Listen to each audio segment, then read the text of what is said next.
Victor reached into the mailbox. The innocent white envelope laying there gave no hint of impending doom. But when he read its message, darts of fear dashed through him. "Victor, what is it?" Christina questioned as she walked up to Victor. Her husband hesitated. The peacefulness of the late afternoon had vanished. The rays of the setting sun, casting a golden glow on the tall pine trees, suddenly seemed to have turned a threatening red. Wordlessly, he handed the letter to his wife. She let go of the hand of 3-year-old Vino and scanned the document. "You must appear on Monday morning at 8 o'clock in room 230 at the NKVD headquarters," she read aloud. The secret police! Terror tinged her words. "What would they want with you?" she questioned. He did not reply immediately, but reflected on the changes in their lives since the Soviet occupation had begun earlier that year in Estonia. A storm of terror and violence had swept his country, and the Russians had established the NKVD to enforce their authority. The secret police quickly recruited spies from all classes of citizens. Those who aroused communist displeasure suddenly disappeared. Any deviation from the rules set up by the communist state automatically drew the death sentence. Last week, the government asked me to compile a detailed list of all our church members in Tallinn. I'm sure they intend to check on our activities. You know how the communists despise religion. Maybe they intend to intimidate the church through you, Christina suggested thoughtfully. Then she added in a frightened whisper, "But what if they accuse you of something you haven't done?" The thought had already occurred to him. He knew that the NKVD did secure agents by sometimes charging a person with making derogatory remarks against the government and threatening him with imprisonment or deportation to Siberia. To save himself, he could provide information or become a permanent agent. But if he refused, he simply disappeared. Victor remained silent. He saw by the look on his wife's face and the anxiety in her eyes that she knew the possibilities also. With a sudden feeling of yearning, he remembered the time when his little Baltic country had known peace. "Christina, we must pray." She nodded and picked up her child. Slowly, they entered their home. Monday morning, the bus took them from their suburb home in Nome to Tallinn, once the capital of free Estonia. Even from a distance, the 13th century Danish castle crowning Cathedral Rock had an imposing appearance. Ruling powers through the centuries had chosen the spot to build their fortresses. The panorama from Cathedral Hill took in the surrounding country, the sea, the harbor, and the massive buildings making up Tallinn. The Estonian parliamentary building on its summit, constructed when Estonia had established its independence in 1918, ranked as the finest architectural example in the Baltic states. But now, in 1940, it housed another foreign power. The communist regime had established its headquarters there. Victor gazed at the ancient castle tower. Tall Herman, a familiar landmark, and today a reassuring one. He spoke encouragingly as he pointed up. "Christina, remember our favorite German hymn? 'A mighty fortress is our God.' Wait for me in the park." "I'll be praying for you," Christina promised, trying to smile bravely. He squared his shoulders and with a firm step entered the waiting room. A guard took the summons letter, gave him a cursory glance, and ordered, "Be seated."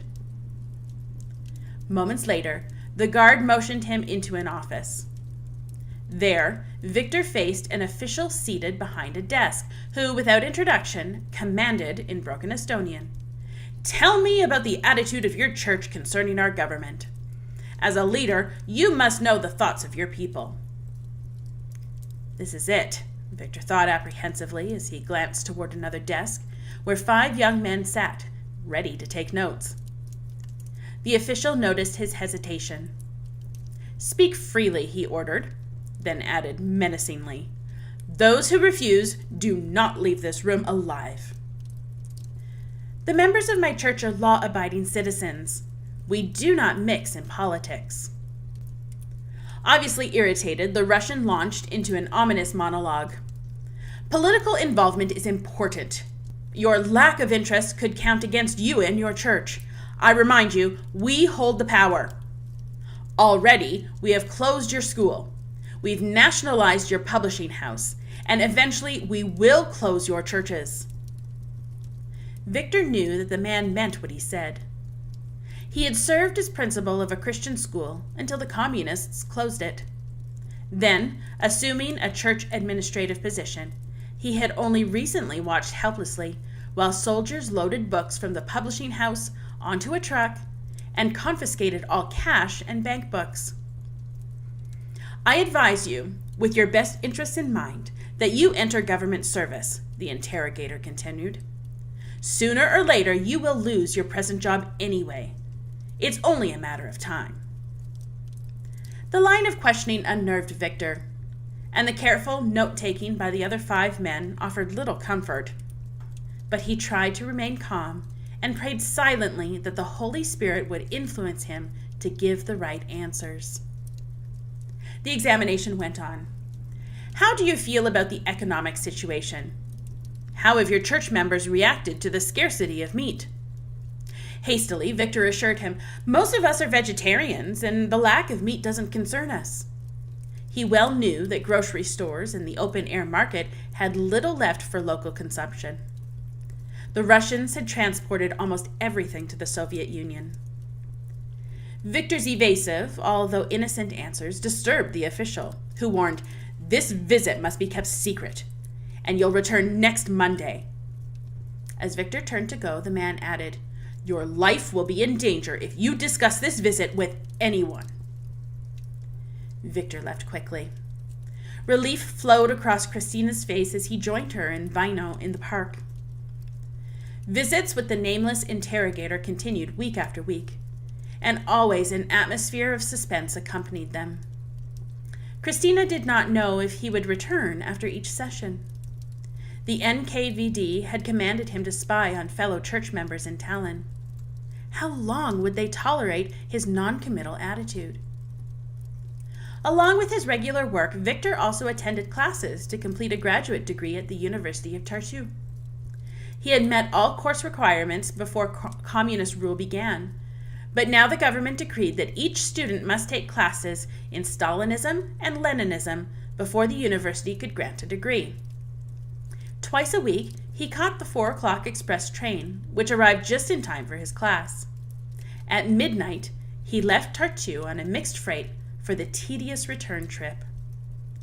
Usually he found an empty wooden bench on the only passenger car and stretched out for the night.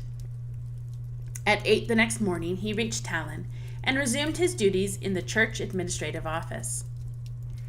A healthy, vigorous man of 31, Victor thrived on hard work that he found interesting.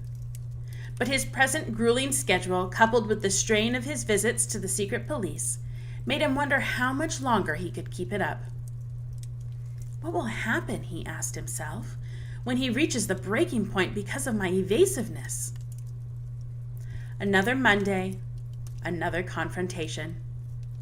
Visibly annoyed with the lack of useful information, the official said, "I urge you once more to quit your present job and become our spy."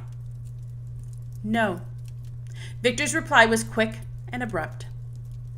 Just then the door opened, and a guard summoned the NKVD man to the next office. Snatches of conversation crept through the half-open door. What should we do with him? He's of no use to us. Shall we let him go or liquidate him? Their words receded into murmurs. Victor tensed. He couldn't be certain that the questions concerned his fate, but if they did, he had no way of escape. He noticed that the men taking notes grinned and snickered. Man's inhumanity to man, he thought, and with a sinking feeling he prayed, "O God, thy will be done." The official returned. Without preliminaries, he commanded, "Meet me next Monday at my residence on Vaikkarja Street." Victor noticed by the address that the official lived in the business section of Tallinn, only a few blocks from the church headquarters office. A tense week passed. Slowly, Victor approached the building, his heart heavy as lead. Questions rushed through his mind, but he did not have the answers. He entered the building. A bookstore, where he had shopped many times, occupied the first floor. The second story contained apartments. For a moment he hesitated. What would happen if he returned to his office without following the instructions? No, evasion was not the answer. He trusted God for answers. Finally, he gathered up his courage and knocked on door number 4. It slowly opened, and a middle-aged woman with gray hair peered around it. "Whom do you want to see?" she inquired. Her question taking him by surprise, Victor stared at her. He didn't know the official's name. Confused, he asked, Does a man of about 40 live here, one who usually wears a gray suit?" The woman shook her head. "No, I live here alone." Pulling a slip of paper out of his pocket, Victor checked the address. Again, he described the interrogator, adding, "He has a receding hairline and is of medium build." "No, I live alone," she affirmed. "I'm sorry, you must have the wrong address." She shut the door gently and quietly.